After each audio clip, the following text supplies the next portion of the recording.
everyone. Like Ms. Jennifer said, my name is Sarah Landry, and this is my technology showcase presentation. I'm guessing you guys can hear me, correct?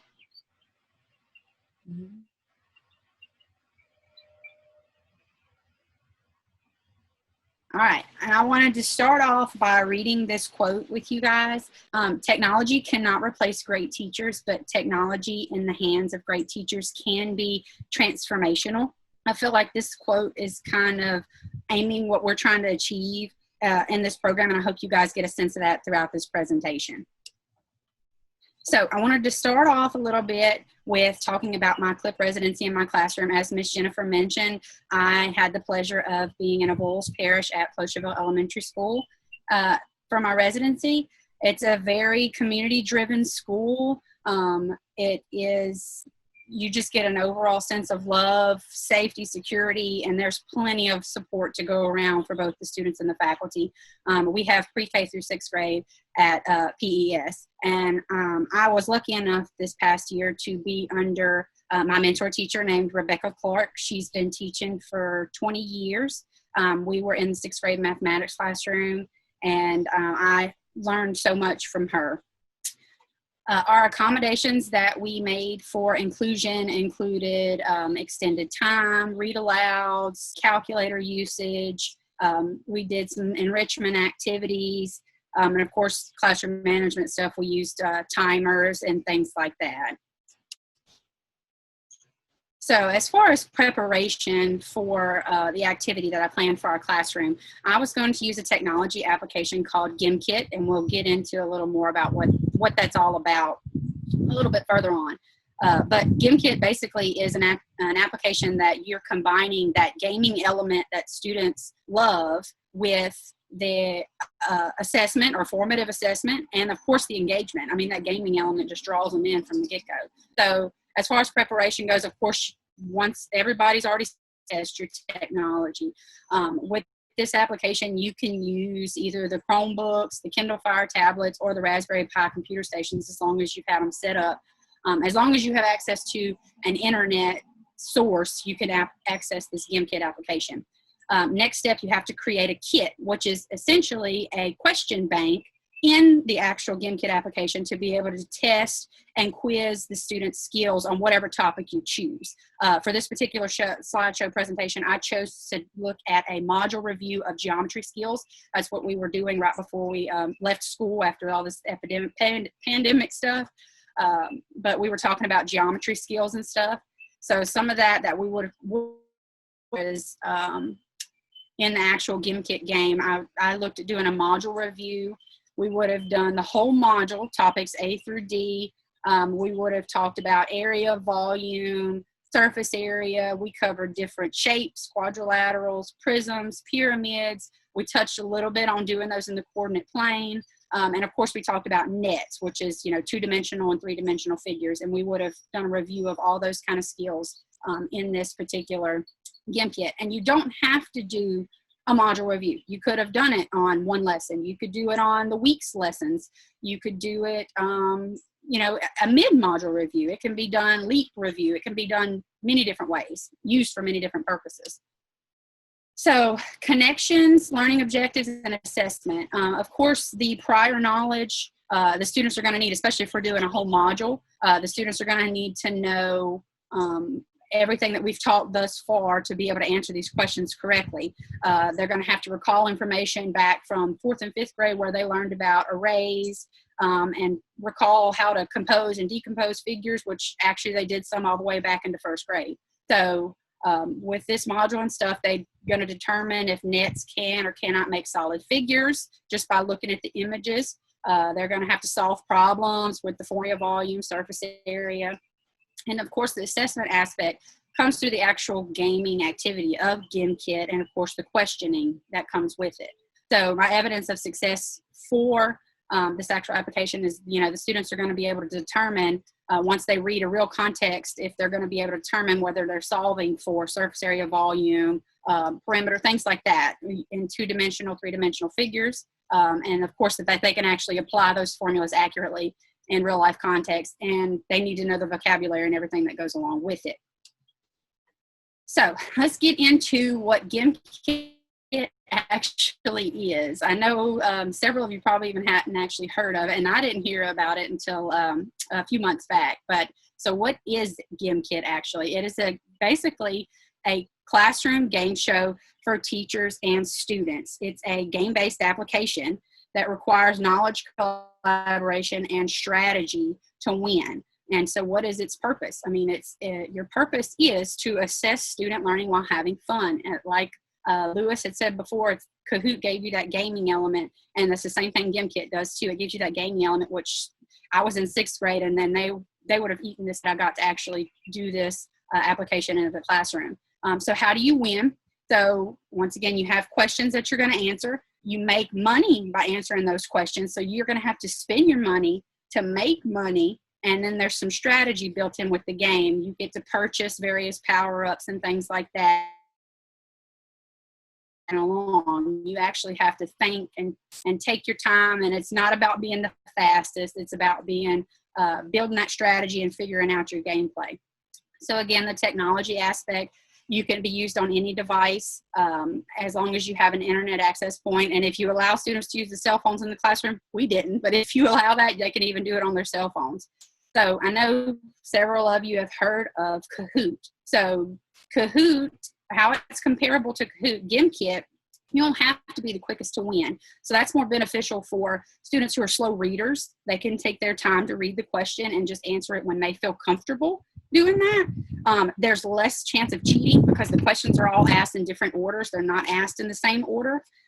You can do other question format, not just multiple choice, not just true and false. You can have fill in the blank and things like that.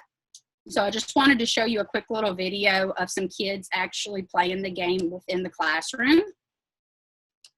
So as you can see here, these kids are on tablets and Chromebooks, so you can see the various applications right there, the technology applications. This particular teacher, as you can see, put these students into groups of 2. You can group them in groups of 2. You can group them however you want to, or they can play this individually, or like an assignment that I mentioned earlier. Here you can see the students answering questions, purchasing power-ups.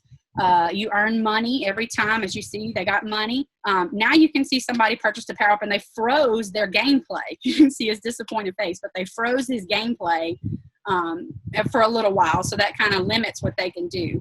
So there's purchasing power-ups. So it has a very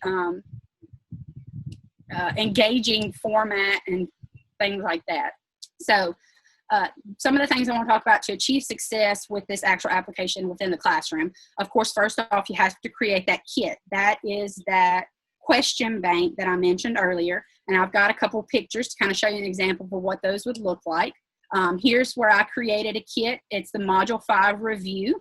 Again, play live is like we just saw. Those kids in that classroom were actually playing live. Or you can assign it as homework. And that would be very beneficial for all this distance learning that we've got going on. You can assign these as homework, or if the kids are in the classroom and you want to use it as an early finisher, you can use it as an early finisher for these kids. Here's just the question bank. I just took some pictures of some of the questions, and these are some of the questions the kids would ask. But you get to create these. You can pick questions from some they've already provided. You can actually import from different applications like Quizlet. You can import some of their questions into it and things like that. Here's just a couple. It looks very similar to Kahoot as you saw in Lewis's, except like you've got your four answers to go along with your question. Here's like a fill in the blank. Here's a picture of a net. Now this one I answered this one incorrectly on purpose. This is kind of what would happen. If you answered this incorrectly, it would give you the option to see the correct answer before the students move on. So, and you want to do that because sometimes these questions get repeated and students, so it's just reinforcing their learning. And this is kind of your final screen that you would get. You get your final balance of how much money you made. And of course, to win the game, you have to make the most money. And then it tells you how many you answered correctly and how many you answered incorrectly. So the teacher can see that and, modify their instruction and stuff from there. So the next thing you do to achieve success is, of course, you're going to have to teach these kids how to play JimKid. I don't think you probably have to teach it to them more than once or twice. They're going to catch on real quick because it's that gaming aspect.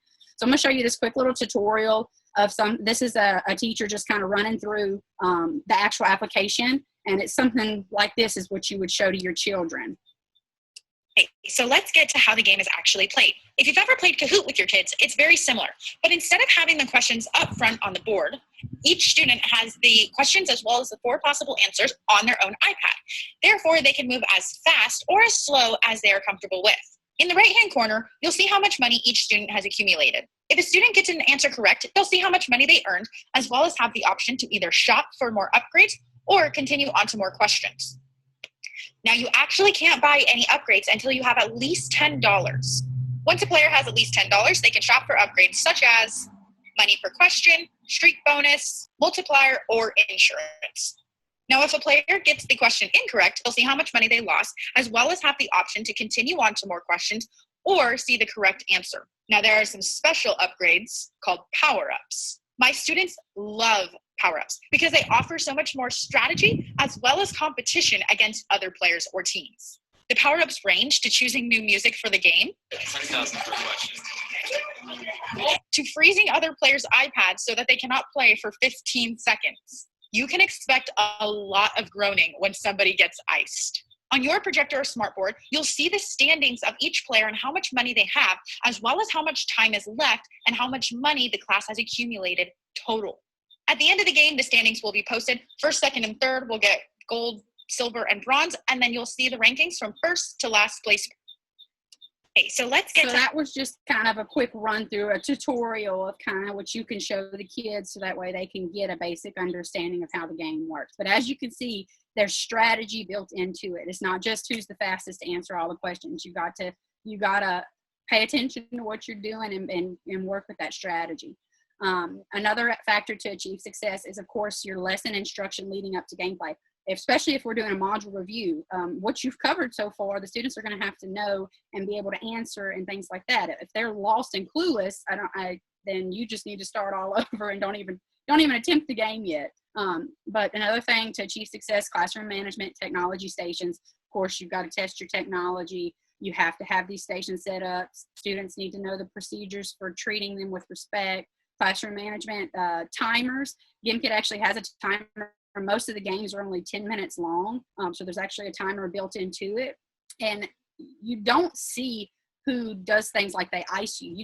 These students don't see who does it to them. So there's not anything where they can fight and fuss at another student because they iced them. You don't know who actually did it to you. So it's all just that gaming element. Of course, assessment. You need to use the assessment that you're going to get during the gameplay.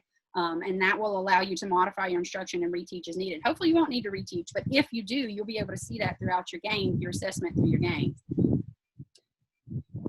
So again, for our technology application, again, we can utilize the Chromebooks, the Kindle Fire tablets, the Raspberry Pi computer stations. As long as you have access to the internet, Wi-Fi, anything like that, you can use it.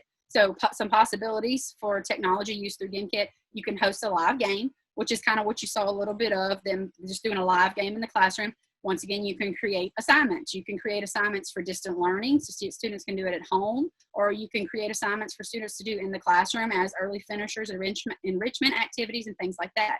They also have something called Kit Collab, and it's where students get to create the kits or the question banks, of course, with your approval and your supervision, but the kids can create these kits and test each other, and that's really an engaging way to get them involved as well. It's also formative assessment easily right there at your fingertips. You can use it for RTI, enrichment, as I noted, and of course that remote education, again, for distance learning. So this is just a group of some of my students from this past year, and I just wanted to leave you guys with this quote. If we teach today as we taught yesterday, we rob our children of tomorrow. And that was from a theorist named John Dewey. He believes that children must learn by doing, and what better way to accomplish this than incorporating technology in the classroom. So that's the end of my presentation, and I will open up the floor, and if you guys have any questions, I would be more than happy to answer them.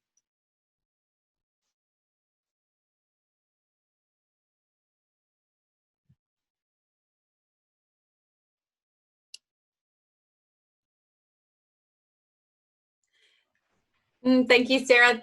I really like how you compared Kahoot to JimKid. It really made a difference in that and showing that comparison. I appreciate that. Does anyone have any questions?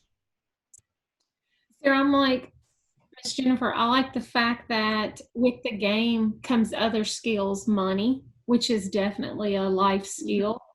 I also like the fact that they're using technology, they're using money, but then they're still kids. So to freeze somebody, I think that's just a little extra spin on there, and it brings up a little bit of competition amongst them.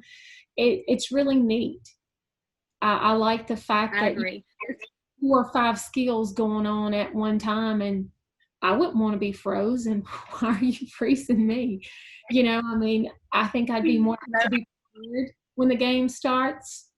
So I mean, it's neat. Right. And Like you said, it's like Kahoot, but if you got one class, like if you were in, you know, Edgar's class and they were doing Kahoot on Thursday, then this is something a little different, but still based, you know, the same thing. So it just puts a spin on something Right. that they've done. It's a little change. I like that. Good job.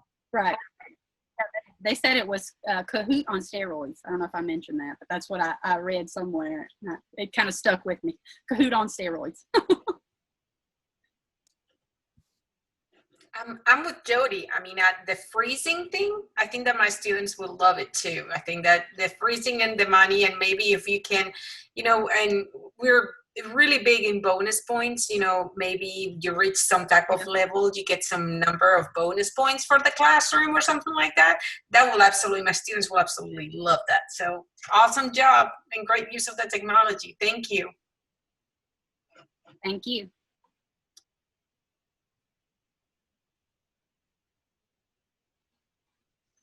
Hey, and Sarah, one thing I want to ask, I know that you guys are where Plocheville was located. Tell me this, did you have any hiccups sometimes with the internet, or how was that going? Because you guys are in a rural area.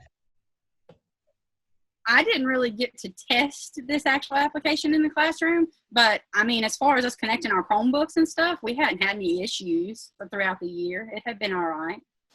Now, the Kindle Fires, those work through like the Wi-Fi hotspot, and I heard some people had some issues with them. I didn't get to use them to actually see if I would encounter those issues as well. But like, again, you'd have to test all that beforehand to make sure you don't run into those issues when you start. Right. But it's definitely good to know, because like I said, you were at a rural school. So that tells us, you know, ahead. It definitely tells, you know, Begonia NIM what technology is working well, what isn't, and things like that. So definitely the feedback is helping. Right. Right. No, it all, I mean, as far as I know, it was all working correctly.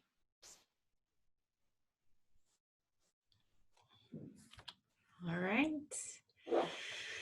So our last presentation for the day is Miss Stephanie Davis. She served her residency at Marksville High School. She is in Avoyelles Parish.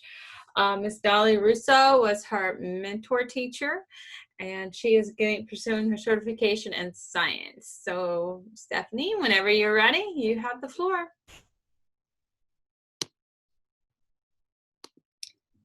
Let's see. It's taking me just a second to pull this up. Okay, can everybody see? Mm-hmm. Okay, so like Miss Jennifer said, my name is Stephanie Davis. I was the resident at Marksville High this year, and I taught science in the 8th grade under Miss Dolly Russo. In our class, we had 31 students. Now, because of the format of the school day with the block scheduling and Miss Dolly being one of our certified teachers, I was in and out of her room. So one week I would be in her room, and the next week I would observe in another teacher's room. But for this particular class, we did have a collection of students who were in and out of AVAP throughout the year. We did have one boy who was promoted to us from the 7th grade after Christmas. And then we had a handful of kids who required accommodations. I noticed early on that with the 4-day school week and then only having science every other week, a lot of our students were having trouble retaining content. And then on top retaining the content. A lot of them were having trouble even understanding concepts that they couldn't see or put their hands on, and they had trouble connecting the dots. All but 2 of our students in this class were performing below grade level on standardized testing. Several of them were failing their tests throughout the year. And we really had an issue with class participation, with people not really wanting to get into it and participate. And so the big question for me through all of this was, how do we address all of those issues and then also address the multiple learning styles? Because all of these kids, they learn in different ways, they take in information in different ways. And so you have to find a way to make that happen for them. The activity that I found that I'm going to present today is a science station activity from KesslerScience.com. It is for use with the Chromebooks and the Kindles. Now, I will say that only portions of this worked with the Kindles because, like Sarah was mentioning, they go through the WAP, and for some reason, some things just don't work with the Kindles through that. This activity was also really great across several topics. You could use it to address fossils or earth layers or plate tectonics or really anything. And several of the stations that you see here on the screen are really excellent for formative assessment so that you know what to address throughout the week or throughout the unit. The other really great thing that I love about this activity is that it addresses every single learning style and requires the students to show what they have learned in different ways throughout the stations. Our classroom management was based on regular classroom procedures. Kids were assigned numbers by Chromebook. A lot of times if we didn't have the Joey cart and we used my Chromebooks and my Kindles, kids just retrieve a Chromebook as they needed and put it away as they were finished.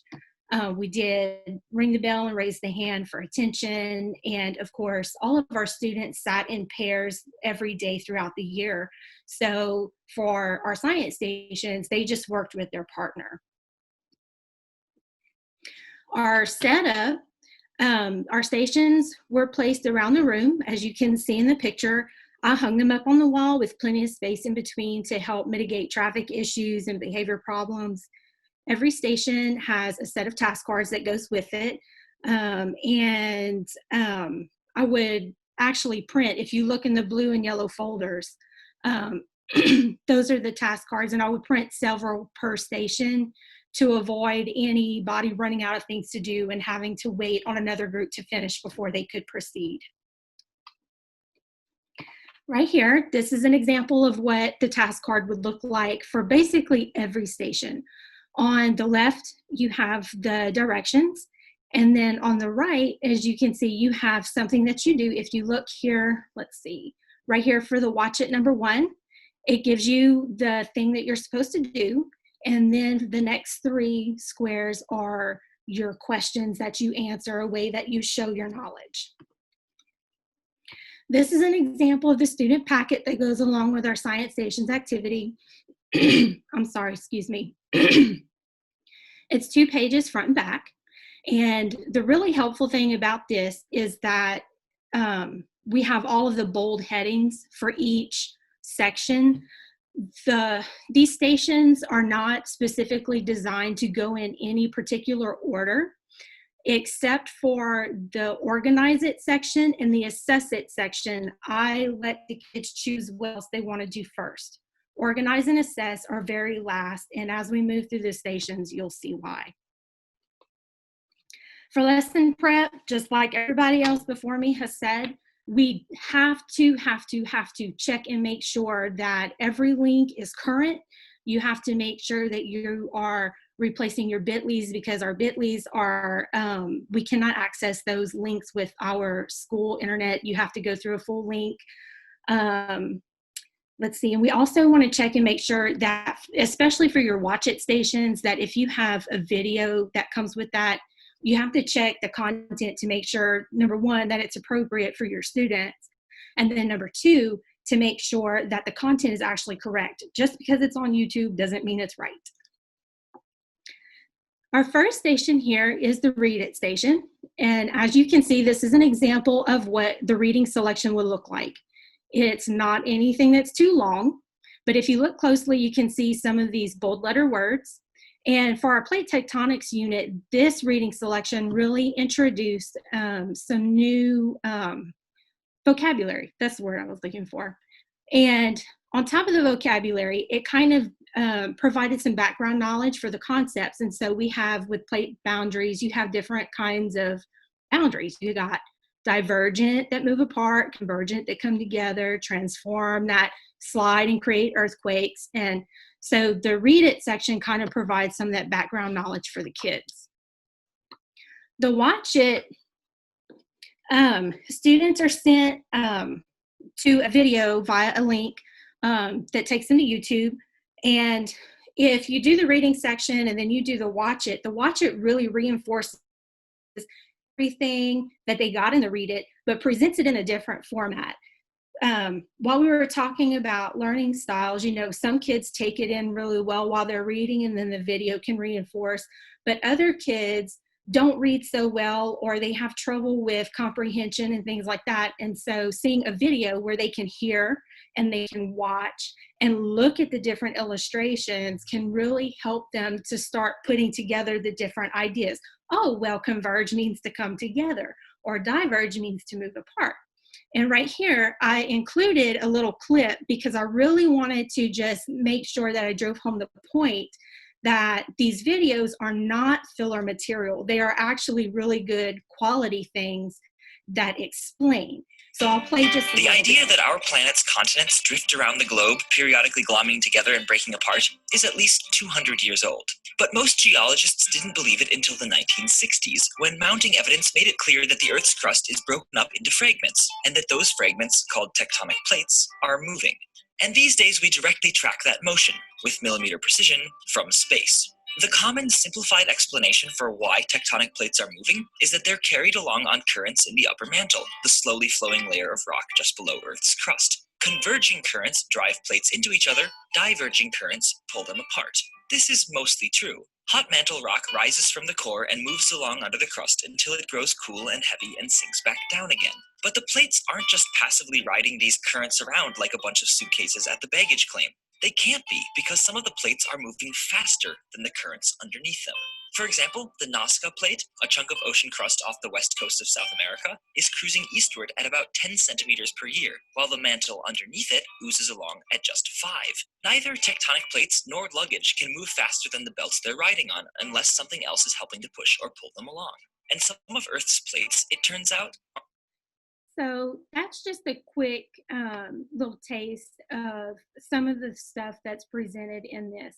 And then if you look over here at the left at the task cards, you can see that the questions aren't just yes or no, or simply just a recall, but a lot of these questions really require the kids to take what they've heard or what they've read and provide some sort of an explanation, however simple it may be. It's still an explanation. Let's see. Oh, sorry about that, guys.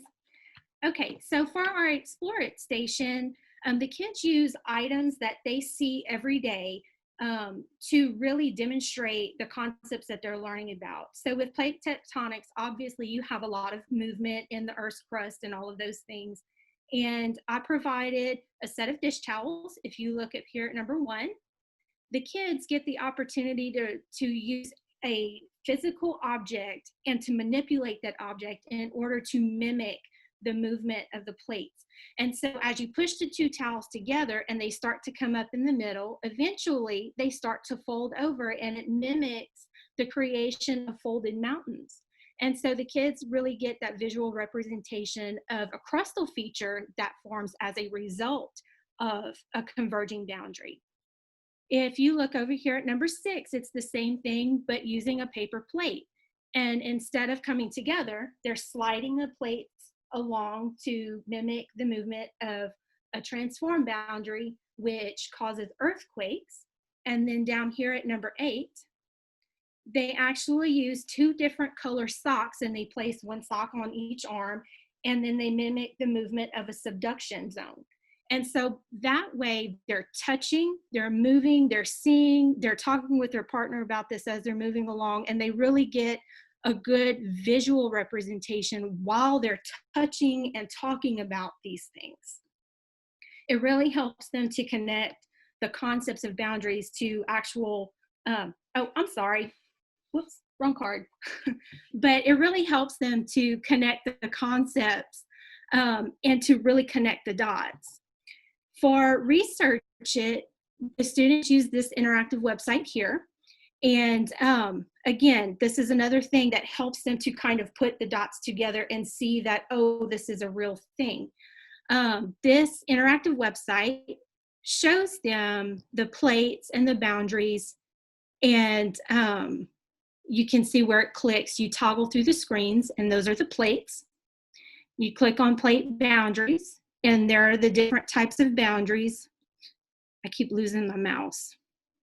And if you look, you can't, I don't know if you can see it behind this, but there's actually a key down here that color codes the types of boundaries. And so the kids are able to see that a green boundary is a divergent, so we know that those plates are moving apart, or that a red is a convergent, and so we know that those plates are coming together. So they understand that rather than being static, you know, Africa and Asia and all those continents are just kind of moving around, and they're butting up against each other, and they're floating instead of just being still all the time.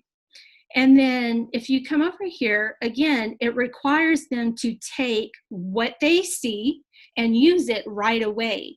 And so we're asking here about patterns and differences. What are they noticing? And so they're having to use their observations and put that into writing onto their packets.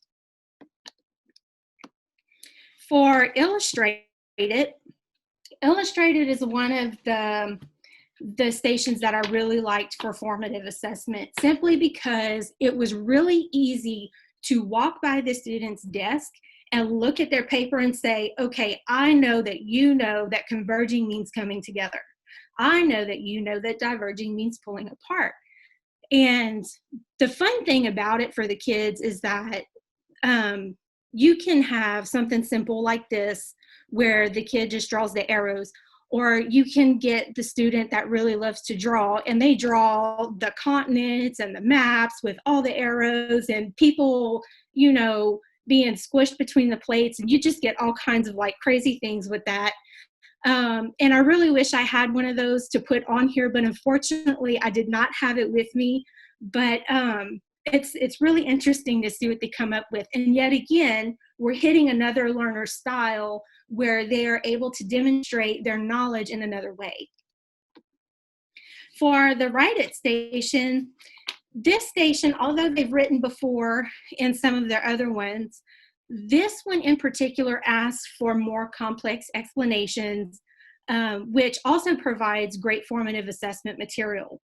And I was very thankful for this station after I got over the initial aggravation, because this particular one showed me that my students really needed help in learning how to write a good explanation. They did not know that you say a fact, you provide evidence. And so actually that was one of the things, getting ready to start working into my lessons when COVID shut down. The following week, I was going to start a little mini lesson into what we were doing about how to write an appropriate explanation on things. And let's see, again, this one provides good differentiation.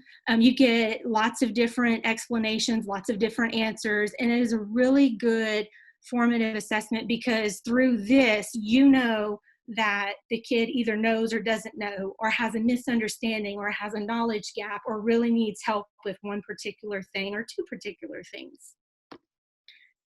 Organize It is one of the last two stations.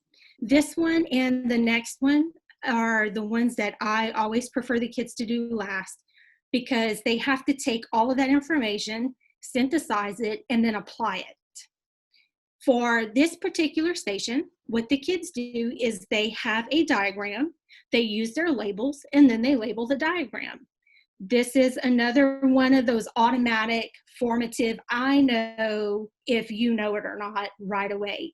And the greatest thing about this station is that the kids cannot move on and continue their work until I sign off on their paper that they have labeled this diagram correctly.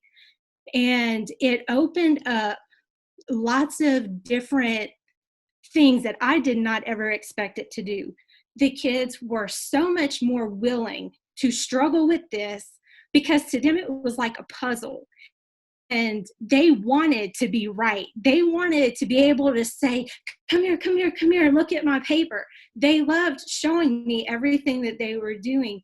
And so when they would have those last two things or those last three or four that were mixed up, and they would call me back over, come check it again, come check it again. It opened up an opportunity to really address things right then in the moment.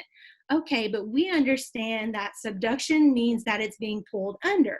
So what part of the diagram looks like it's being pulled under? Or diverging is pulling apart. Which one shows that it's pulling apart? And it offered an opportunity in the moment that I never expected to get so much out of them. Our last station is Assess It. And this one is multiple choice, but if you look at the questions from previous stations are included in this. So we have a recall, you have a compare and contrast, and then you have your block here, your little diagram where the kids have to use the diagram to answer the question. And so you're incorporating all the different question types from the previous stations into this one for them to choose their answers. This one is the station I like for the students to complete last simply because they have to have all the other information in order to do this. They have to have worked through the diagrams and the illustrations and getting the knowledge from the reading and the video in order to do this. Looking back, I would say that completing this station activity was actually very, very good for us. The students retained the information better. When we did what Kimberly was calling showdown earlier with the whiteboards where the kids would hold their boards, they were getting answers correct more often and were much more willing to participate. Their exit tickets were showing evidence of learning. And on the first test that we did after the first time I used this, the majority of the class, except for a handful of kids, made an 80% or better on their test. Now, they had done this enough times to know how to do the activity, but we were still looking to work out the kinks and things.